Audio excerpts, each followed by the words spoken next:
ಬೆಟ್ಟದಂತ ಮನಸ್ಸು ಕರಗಿತೋ, ಬೆಂಕಿಯಂತ ಕಣ್ಣು ನೆನೆಯಿತೋ.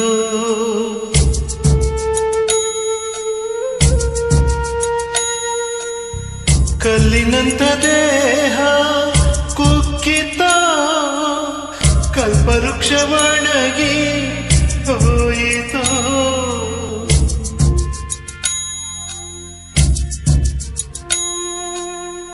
ಕಂದನೆ ಬಾಯೆಂದು ಕರೆಯೋರೆ ಇಲ್ಲ,